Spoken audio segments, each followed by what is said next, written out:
Hello दोस्तों, कला master के यूट्यूब चैनल पर एक बार फिर से आप सभी का स्वागत है। हम पढ़ रहे हैं समसामयिक कलाकारों के बारे में। इसी कड़ी में आज हम देखेंगे यामिनी राय जी के बारे में। आप लोगों से एक अनुरोध है कि जब भी आप पढ़ने बैठिए, आप इंटरनेट से पढ़ाई कर रहे हो या यूट्यूब से कहीं से भी अगर आप पढ़ें या बुक से भी अगर पढ़ रहे हो तो उसके पहले एक बार सिलेबस ज़रूर देख लीजिए। अगर आप देखेंगे तो समसामयिक कलाकारों के आगे जो चित्रकारों के नाम दिए हैं, यामिनी राय का नाम भी उनमें से एक है। इस दृष्टि से यामिनी राय आपके लिए इम्पॉर्टेंट हो जाते हैं क्योंकि इनका नाम सिलेबस में दिया हुआ है। तो चलिए देखते हैं। सबसे पहले यामिनी राय का जन्म कब हुआ था। यामिनी राय का जन्म 11 अप्रैल 1887 ईस्वी में हुआ था। इनकी मृत्यु 24 अप्रैल 1972 ईस्वी में हुई थी। अगर आप लोग देखिए तो जन्म भी इनका अप्रैल में हुआ है और मृत्यु भी इनकी अप्रैल में ही हुई है। जन्म हुआ है 11 अप्रैल 1887 ईस्वी में, जबकि मृत्यु इनकी 24 अप्रैल 1972 ईस्वी में हुई है। जन्म स्थान अगर इनका देखें तो बाकुंडा क्षेत्र के बेलियातोड़ नामक गांव में, जो कि पश्चिम बंगाल में स्थित है। आप कह सकते हैं ये क्षेत्र है। क्षेत्र का मतलब होता है कोई बहुत बड़ा सा क्षेत्र है, ऐसे आप कह सकते हैं बड़ा सा क्षेत्र, और वहीं पे एक छोटा सा गांव बेलियातोड़ है।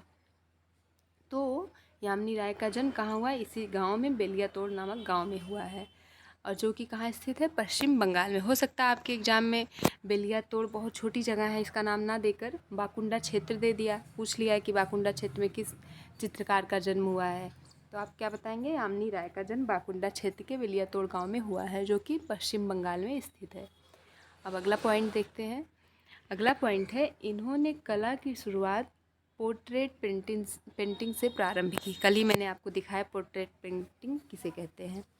इसके लिए आप कल वाला वीडियो मेरा देखिए, आपको समझ आ जाएगा पोर्ट्रेट पेंटिंग। मैंने उदाहरण भी दिया है और एक चित्र भी आपको दिखाया है। तो इन्होंने अपनी कला की शुरुआत पोर्ट्रेट पेंटिंग से प्रारंभ की। यामिनी राय लोक कला से प्रभावित चित्रकार थे। यामिनी राय लोक कला से प्रभावित चित्रकार थे, यानी कि इनके चित्रों में लोक कला का प्रभाव दिखाई देता है। लोक कला का मतलब है जो स्थानीय कला, जहाँ वो रहते थे, वहाँ जो क्षेत्रीय कलाएं थी, उसका प्रभाव इनके चित्रों में दिखाई देता है। उसी बात को कही जा रही शॉर्टकट में कि यामिनी राय लोक कला से प्रभावित चित्रकार थे। ये अगला पॉइंट है, यामिनी राय ने काली घाट के पट्टचित्रों से प्रेरणा ली। काली घाट के पट्टचित्रों के बारे में हम आपको आगे पढ़ाएंगे। तो ये कहाँ से प्रेरणा लिए थे? काली घाट के पट्टचित्रों से। ये काली घाट जो है ये स्थानीय कला शैली है। देखिए यहाँ लोक कला बताया भी हमने आपको कि यामिनी राय लोक कला से प्रभावित थे, तो ये काली घाट का जो पट्टचित्र है यह स्थानीय कला शैली ही है, जिससे इन्होंने प्रेरणा ली यामिनी राय जी ने। राष्ट्रवादी कलाकार, इनको किसने कहा? महात्मा गांधी जी ने कहा। ये बहुत इम्पोर्टेंट है। राष्ट्रवादी कलाकार किसने कहा यामिनी राय जी को? महात्मा गांधी जी ने यामिनी राय जी को राष्ट्रवादी कलाकार कहकर संबोधित किया। अगर इनकी शैली की बात की जाए यामिनी राय की, तो इनकी शैली जो है टेम्परा शैली थी, और ये चटक रंगों का प्रयोग करते थे, जो कि खनिज व वनस्पति से बनाया जाता था। ये चटक रंगों का प्रयोग करते थे जो कि नेचुरल होता था। और इनकी शैली कैसी थी? टेम्परा शैली थी। अगर देखा जाए तो इनके चित्रों के विषय क्या थे, उसकी बात की जाए तो इनके चित्रों के विषय ग्रामीण जीवन से संबंधित होते थे। अब देखिए कैसे पॉइंट एक दूसरे से लिंक होता है। अभी ऊपर हमने देखा कि यामिनी, ये देखिए यहाँ पे ऊपर आप देखिए अगर, तो यामिनी राय लोक कला से प्रभावित चित्रकार थे। उसके नीचे ही मैंने देखा एग्जाम्पल उसका देखा, काली घाट जो कि एक लोक कला शैली है। तो आप यहाँ पर एक एग्जाम्पल भी आपको मिल गया कि अगर लोक कला शैली की बात की जा रही है कि यामिनी राय के चित्रों पर लोक कला का प्रभाव था, तो इसका एग्जाम्पल ये है, काली घाट कला शैली से इन्होंने प्रेरणा ली थी। अब उसी बात को यहाँ पर नीचे भी इनके चित्रों के विषय में भी कही जा रही है कि इनके चित्रों के विषय ग्रामीण जीवन से संबंधित होते थे। ग्रामीण जीवन का मतलब वही हुआ जो स्थानीय है, यानी कि क्षेत्रीय है। उस समय जो आसपास मौजूद था वही स्थानीय है, वही ग्रामीण है, वही क्षेत्रीय है। तो इनके चित्रों के वही विषय थे जो उनके आसपास घटनाएं होती थी। अब देखिए इसके अलावा इनके कुछ विषय और भी होते थे चित्रों के। कांथा, जो कि पश्चिम बंगाल की लोक कला थी। अल्पना, जो कि पश्चिम बंगाल की ये भी एक लोक कला थी, के पर आधारित चित्रों का निर्माण भी ये करते थे। ये थोड़ा सा क्षेत्रीय कला हो जाएगी। ये भी अल्पना और कांथा, जो कि पश्चिम बंगाल की पर्टिकुलर एक क्षेत्र की है, पश्चिम बंगाल की। कांथा और अल्पना ये इंपॉर्टेंट है, इसको आप लोग नोट कर लीजिएगा। कांथा और अल्पना, इस कला पर भी यामिनी राय चित्रों का निर्माण करते थे। चित्रों के एक बार फिर से इसको रिपीट कर देते हैं, एक सेकंड। देखिए, चित्रों के विषय ग्रामीण जीवन से संबंधित होते थे यामिनी राय जी के।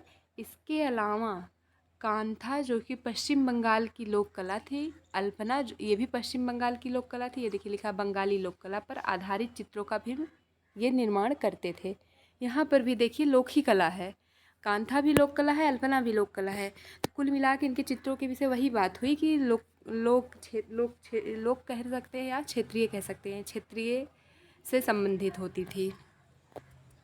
अगला देखते हैं, अगला पॉइंट, इनका शिक्षण का कार्य या अध्यापन कार्य इन्होंने कहाँ किया। 1923 से 1957 तक ये मेयो कॉलेज में निदेशक के पद पर थे। मेयो कॉलेज जो लाहौर में स्थित है, मेयो कॉलेज में ये अध्यापन कार्य इन्होंने किया और वहीं पर कुछ दिनों तक ये निदेशक, यानी निदेशक मतलब होता है डायरेक्टरेट के पद पर रहे। अगला पॉइंट है, विभाजन के बाद दिल्ली आए। जब विभाजित हो गया, देखिए 1947, यहाँ लिखा ही है 1947 तक, ये देखिए उसके बाद विभाजन हो जाता है भारत पाकिस्तान का। उसके बाद ये कहाँ आ जाते हैं, दिल्ली आ जाते हैं। और दिल्ली में ये इम्पोर्टेंट है, दिल्ली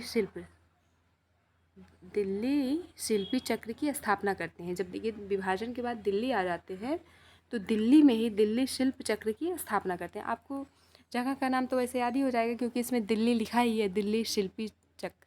लेकिन आपको याद क्या करना है, इसकी स्थापना किसने की, यामिनी राय जी ने की। इम्पॉर्टेंट यहाँ पर ये है कि इसकी स्थापना किसने की, तो आपको याद होना चाहिए, दिल्ली शिल्पी चक्र की स्थापना यामिनी राय जी ने की। अब इनकी प्रदर्शनी के बारे में देख लेते हैं। इनकी प्रदर्शनी लगती है 1950 ईस्वी में ACA गैलरी का क्या नाम है जहाँ प्रदर्शनी लगती है, ACA, जो कि अमेरिका में है, न्यूयॉर्क में इनकी प्रदर्शनी लगती है। तो और कब लगती है, 1950 ईस्वी में। 1950 ईस्वी में ACA गैलरी अमेरिका के न्यूयॉर्क में लगती है। अगला पॉइंट है, सम्मान इनको क्या मिला। सम्मान इनको जो है, सबसे बढ़िया सम्मान तो यही हो गया, पद्म पुरस्कार इनको दिया गया। 1955 में इनको पद्म भूषण दिया गया। पद्म भूषण आपको मैंने पहले की वीडियो में बताया है, पद्म पुरस्कार 3 टाइप्स के होते हैं। सबसे बड़ा वाला होता है पद्म विभूषण, दूसरा होता है पद्म भूषण, सबसे तीसरा होता है पद्मश्री। तो सबसे बड़ा होता है पद्म विभूषण, उसके बाद ही होता है पद्म भूषण। तो इनको दूसरा वाला मिला पद्म भूषण। कब मिला, 1955 ईस्वी में। भारत सरकार की तरफ से इनको 1955 ईस्वी में पद्म भूषण की उपाधि से सम्मानित किया गया यामिनी राय जी को। इनका कथन था, यामिनी राय जी कहते हैं कि मैं बाल कला से प्रेरित कलाकार हूँ।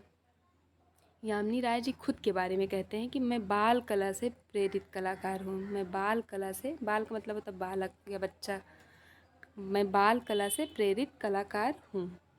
इनकी तुलना किससे की जाती है, हेनरी मातिस से इनकी तुलना की जाती है। तुलना इनकी किससे की जाती है, हेनरी मातिस से। ये भी इम्पॉर्टेंट है।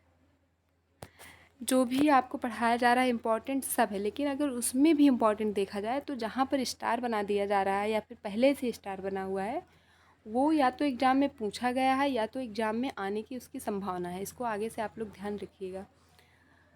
तो इनकी तुलना जो है हेनरी मातिस से की गई है। अब इनके प्रमुख चित्रों को देख लेते हैं। इनके प्रमुख चित्रों में अगर देखा जाए, ये मदर एंड चाइल्ड, अगर आपको याद हो, मदर एंड चाइल्ड का हमने 2 चित्रकारों के बारे में पढ़ा है कि उन्होंने भी मदर और चाइल्ड का चित्र बनाया। आप लोग कमेंट करके बताइएगा और किन चित्रकारों ने मदर एवं चाइल्ड के चित्र बनाए हैं। अगर आपको याद हो तो एक राजा रवि वर्मा है और दूसरे रविन्द्रनाथ टैगोर जी हैं। अगला चित्र है इनका पंचवटी में, यहाँ देखिए गलत लिख गया है, पटवटी लिखा है, यहाँ पंचवटी है। पंचवटी में मृग,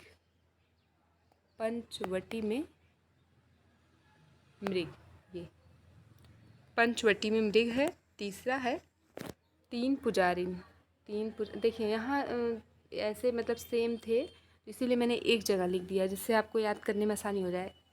तीसरा पुरुष इनका चित्र है 3 पुजारिन, चौथा है 3 योद्धा, पांचवा है 3 स्त्रियां।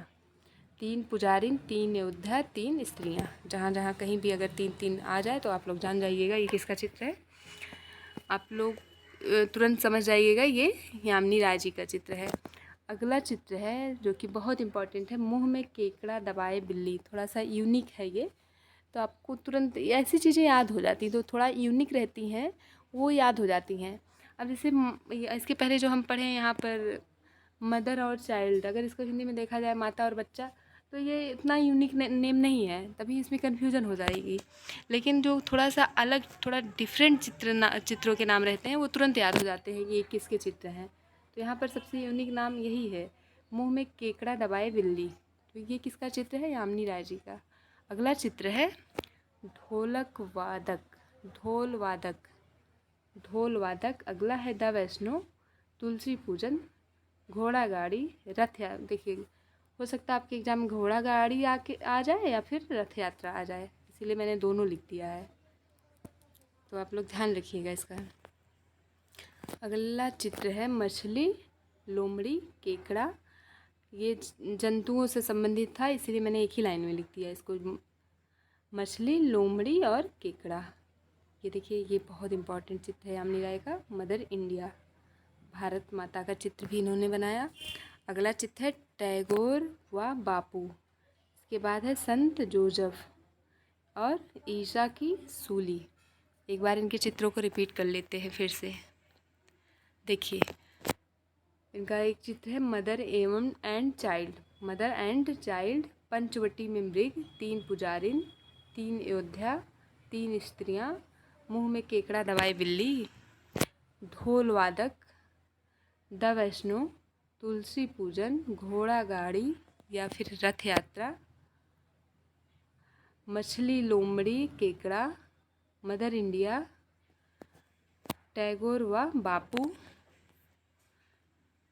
टैगोर व बापू हो गए, संत जोसेफ, ईसा की सूली। कुछ और भी चित्र इनके हैं जो कि इम्पॉर्टेंट है आपके लिए। ये देखिए, इधर लिख दिया मैंने। राम कृष्ण और बलराम का चित्र इन्होंने बनाया है।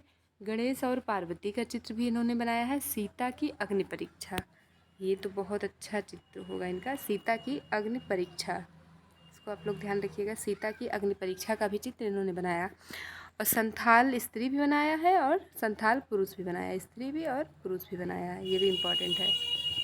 इसके बाद गांव के किसान, यहाँ पर आप कॉमन सेंस भी लगा सकते हैं कि ये स्थानीय चित्र ज़्यादा बनाते थे, तो गांव के किसान स्थानीय ही होंगे, तो गांव के किसानों का भी चित्र इन्होंने बनाया। अब आगे देखते हैं। आपको सभी हर लेक्चर में नोट मिल रहे हैं, तो आप सारे नोट इकट्ठा करते जाइए, क्योंकि ये जो नोट है ना आपके लिए बहुत इम्पॉर्टेंट है। ये देखिए, यहाँ भी आपको 2 नोट मिल रहे हैं। इन्होंने, यामिनी राय जी ने बुद्ध को चीनियों के ढंग से बनाया। जो बुद्ध को इन्होंने चित्रित किया वो चीन वाले जैसे करते थे, जिस तरीके से, उसका इस्तेमाल करके ये बुद्ध का चित्र बनाते हैं। इन्होंने बुद्ध का चित्र बनाया, इसीलिए यहाँ कहा जा रहा है इन्होंने बुद्ध को चीनियों के ढंग से चित्रित किया। अगला नोट है, ये कभी किसी वाद से नहीं जुड़े, यानी ये कभी भी किसी वाद प्रतियोगिता में भाग नहीं लिए। तो आज के लिए इतना ही, हम मिलते हैं अगले सेशन में। Thank you so much.